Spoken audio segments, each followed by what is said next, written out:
پاکستان میں طلاق اور خلا کے بڑھتے ہوئے کیسز اب صرف عدالت یا قانونی مسئلہ نہیں رہے، بلکہ یہ گہرا سماجی، معاشی اور نفسیاتی بحران بن چکے ہیں۔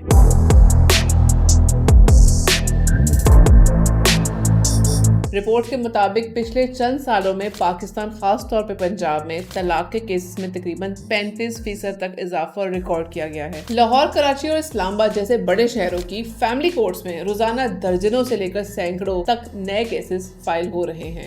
یہ سوال اب زیادہ اہم ہو گیا ہے کہ آخر رشتے اتنے کمزور کیوں ہو رہے ہیں؟ گیلپ پاکستان کے سروس کے مطابق طلاق اور خلا کے بڑھتے ہوئے کیسز کے پیچھے کئی سماجی اور معاشی فیکٹرز کام کر رہے ہیں۔ ان میں سے سب سے بڑی وجہ فائنینشیل ڈسپیوٹس کو قرار دیا گیا ہے۔ مہنگائی، بے روزگاری، فائنینشیل انسٹیبلٹی اور گھر کے خرچوں کا پریشر میاں بیوی کے درمیان ٹینشن اور اختلافات کو جنم دیتا ہے۔ پاکستان کی 2026 لیبر رپورٹس کے مطابق ینگ گریجویٹس اور پروفیشنلز میں بے روزگاری کی بڑھتی ہوئی شرح بھی گھریلو دباؤ کو مزید بگاڑ رہی ہے اور بہت بڑھا رہی ہے۔ ڈومیسٹک ابیوز اور گھریلو تشدد بھی طلاق اور خلا کی اہم وجہ میں شامل ہیں۔ خاص طور پہ خلا کے کیسز میں ایموشنل اور فزیکل ابیوز کی شکایت سب سے زیادہ سامنے آتی ہے، جس کی وجہ سے کئی خواتین الگ ہونے کو اپنی مجبوری سمجھتی ہیں۔ ماہرین کے مطابق کمیونیکیشن گیپ اور ٹیمپرامنٹ ایشوز بھی رشتوں کے ٹوٹنے کی بڑی وجہ بن رہے ہیں۔ لوگوں میں برداشت کی کمی، غصے میں فیصلے کرنا اور مسائل کو سمجھداری سے سالو نہ کر پانا رشتوں کو کمزور کر رہا ہے۔ آج کے ڈیجیٹل دور میں بھی سوشل میڈیا نے بھی رشتوں کی سوچ کو کافی حد تک چینج کر دیا ہے۔ لوگ اپنی ریئل زندگی کا مقابلہ ان پرفیکٹ لائف سٹائل سے کر رہے ہوتے ہیں جو صرف سکرینز پر نظر آتے ہیں۔ اس کمپیرزن کی وجہ سے شکر،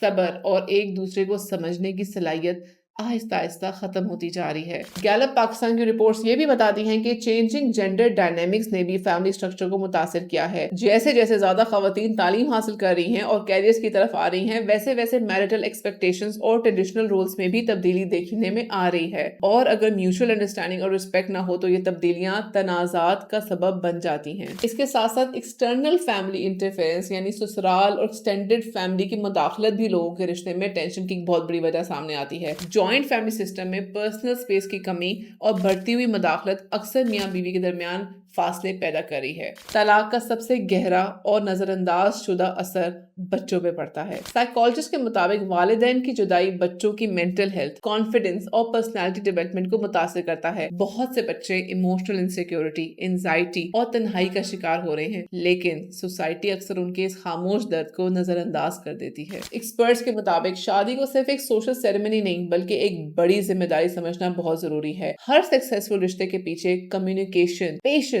میچورٹی اور میوچل ریسپیکٹ ہوتی ہے، جو سیکھنے اور سمجھنے میں وقت لیتی ہے۔ ہمارے مذہب میں بھی طلاق کو پسندیدہ عمل نہیں سمجھا جاتا، اگرچہ کچھ مجبوری کے حالات میں یہ آخری حل ہو سکتا ہے۔ اسی لیے ضرورت اس بات کی ہے کہ والدین، اساتذہ، اسکالرز اور سوسائٹی مل کر نئی نسل کو رشتوں کی اہمیت اور ذمہ داری کا شعور دیں۔ آخر میں یہ بات واضح ہے کہ یہ مسئلہ صرف کورٹس یا قانون سے حل نہیں ہو سکتا۔ اس کے لیے معاشی stability, mental health awareness, family support اور رشتوں میں رسپیکٹ اور انڈرسٹینڈنگ کو دوبارہ مضبوط بنانا ہوگا، کیونکہ جب رشتے ٹوٹ جاتے ہیں تو صرف دو افراد الگ نہیں ہوتے بلکہ پوری فیملی اور کئی زندگیاں اس کا اثر محسوس کرتی ہیں۔